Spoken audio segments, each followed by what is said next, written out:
those seeds of empathy are the ones that they might need to go back to later, because we all have that why. Why am I doing this?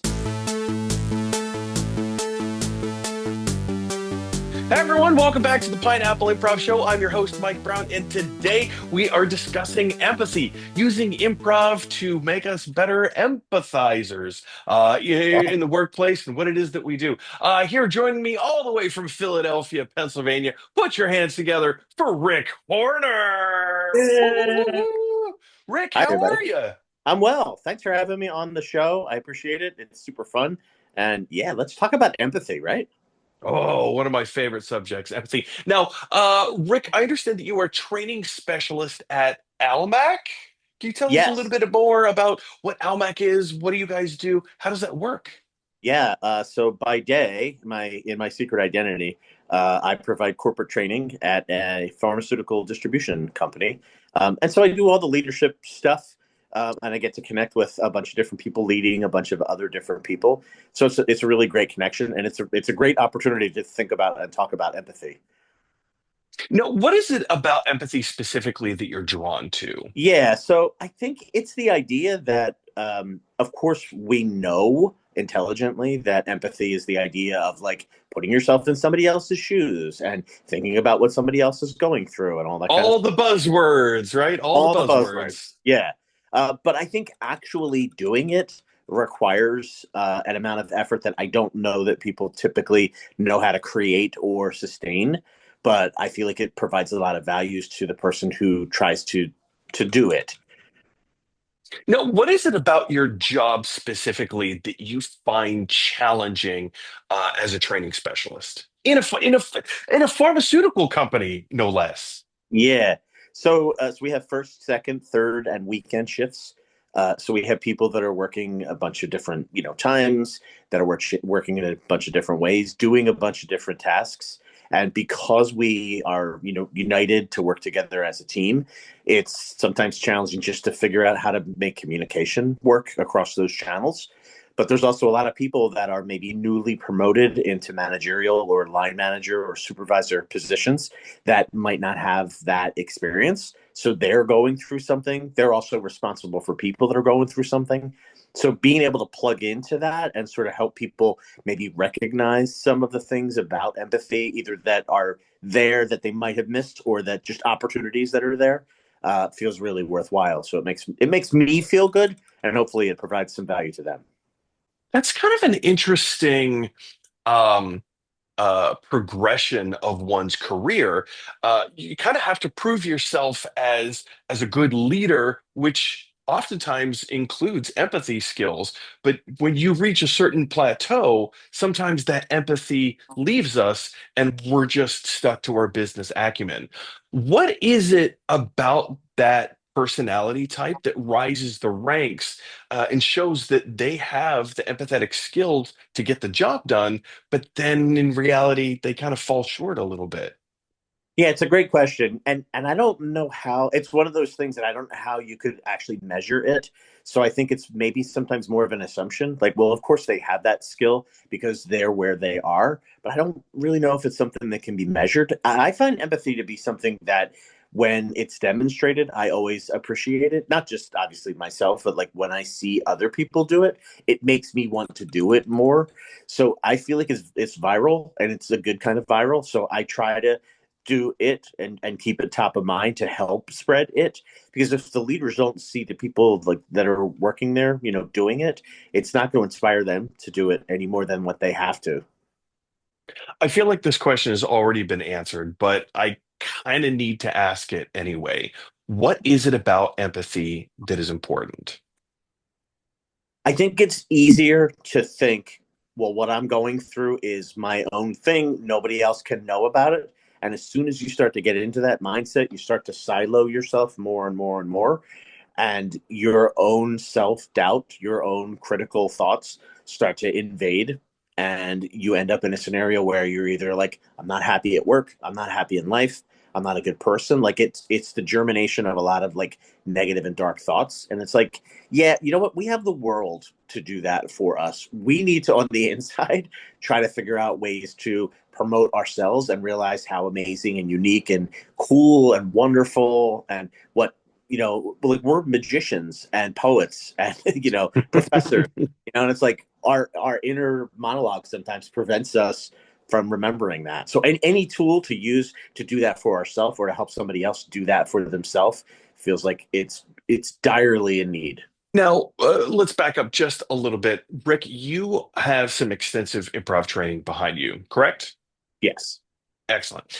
Yeah. Uh, how do you use the principles of improv to help train the people that you work with uh, in better empathy skills? I mean, I think the core one is listening because I think listening is misunderstood mostly, and I think when people actually experience learning about what listening is and the percentages of like how much you actually hear and how much you actually retain, and I used to sell beds, the connection to like if you don't get good rest, how your brain won't retain the information that you received during the course of the day. All of those things are next to and adjacent to the way that you feel about all of those things. So you might have a terrific experience, but you might not be feeling like it was. And so it's a completely separate thing. And so I just like that in an improv scenario, you could wire a lot of things together and make connections. Maybe some that weren't really there, but mostly, hopefully, ones that people just didn't see, but that are there. So, for somebody that's in a training scenario, like for example, one of the things I do is orientation. So, it's people that are either it's their first day or it's their first week or their first month. It's that idea of like, hey, everything is going to be okay. Hey, there's lots of opportunities to grow here. Like, you made a good choice to get people to get the good feeling, the good vibe of like, oh, I belong here. This is a good place. This is a good company. Because that kind of those seeds of empathy are the ones that they might need to go back to later because we all have that why. Why am I doing this? And when times get tough, you sort of go back to your why. You go like, I don't know. If your why is like, hey, I'm providing health solutions to people all around the world, like is what we do at Almac, then that feels like a pretty good why. So then your empathy is able to be like, hey, I can be more understanding about myself. This is just a tough time that I'm going through. If hopefully, in fact, that is what it is. I want to move right into a game called It's Tuesday. If you're down to play, here's how it works. Oh yeah, Yeah, I'm just going to approach you and I'm going to say the words It's Tuesday with a certain kind of an emotion. It might be ambiguous, it might be very clear, but I want you to respond to me and say, Yes, it is Tuesday, and you are blank. Name that emotion and then respond to it, kind of like what you were literally just talking about. Are you down to play? yeah. Let's do it. All right, fantastic. And we'll just go back and forth line for line a little bit. Very Oh, cool. see what I did there? Hey-oh. Oh, it's Tuesday.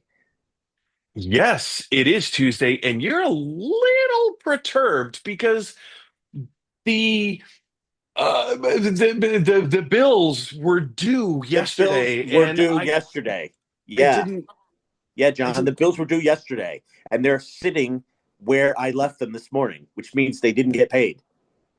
Humphrey, look, if you wanted the bills to be paid on time, do it yourself. Take a little bit of ownership, man. Wow, wow. This is And the scene. last time. Okay. Cool. I'm having fun with this. Let's play a little bit more. Yeah, it's Tuesday. It's Tuesday, and you are a little suspicious because you're not entirely sure that I am who I say I am. Yeah, you didn't say anything about the red robin flying at midnight, so I can't let you in. And scene. Fantastic. Excellent. Thank you so much for playing that with me. Yeah, it was super fun. Rick, it's Tuesday identifies emotions, and it also kind of lays the groundwork for a little bit of scene work as well. What is it about laying down some very grounded, realistic, basic scene work and identifying emotions? in your other character, in your scene partner, that helps to build the building blocks of empathy? Yeah. So that's a great question. So once upon a time, in my learnings, I learned from Joe Bernard the idea of the four basic emotions: mad, glad, sad, and afraid. I give credit to Jill because she said they have to rhyme. And I was like, makes sense. Uh, and what Jill's like whole, mentality about, sort of identifying emotion is like having an actual, to your point, credible emotion and just creating that is way more valuable than going to some sort of like pre-planned or maybe pre-cooked up notion of like, oh, I'm going to have a hat or some, physicality. For a lot of people, not everybody, some people like a physicality, so not to say anything bad about that, but just to point out that like for some people, going and finding an emotion can create a character because we start to identify with like, oh, I've been that person or I've seen that person. I've been around that emotion. I know what that is. And it makes it very easy for another improviser who's playing with them to connect to that, I think. Bringing that empathetic connections to the people that you work with, I feel like that's really where you gain trust. You can follow through with your word, of course, but it's the love and the respect that you show to your team, and to your leadership, anyone around you, really, on a day-to-day basis. It's those little things that people clock, that they come to rely on, and understand that you are a person of an integrity, and that you care about them. And if you care about them, if you pay attention to their details, then they're going to pay attention to yours, and you've built some trust. Rick, thank you so much for joining us today. I really appreciate you being here and kind of elevating our empathetic game just a little bit. Are there any plugs that you'd like to make before we go? Yeah, Mike, thanks so much for making the time, being here, setting this up, making it, amazing. Yeah, so I have a debut of a show coming out in a couple of weeks here locally. It's called the Ha Ha Harmonizers. We're doing musical improv, where we're going to do a cappella musical improv. So some of us are going to be the band, some of us are going to be the players, some of us the lyricists. I can't wait to see how it all comes out. It's really amazing. I don't mind doing a show in front of improvisers, but I will be honest and say I love to do a show when people have kind of no idea what to expect. It's just the truth. Oh, I agree wholeheartedly. It's always better to have an audience than not. But Right. if you have Good people point. that have, yeah, if they've never experienced an improv show before, it is a real treat to feed off of their energy. Again, folks, if you want to find any more information as to how to bring improv into your workplace, go ahead and visit pineappleimprov.com. The Pineapple Improv Show debuts on LinkedIn every Wednesday at noon Eastern Standard Time. And until then, have a great week. Bye, everyone.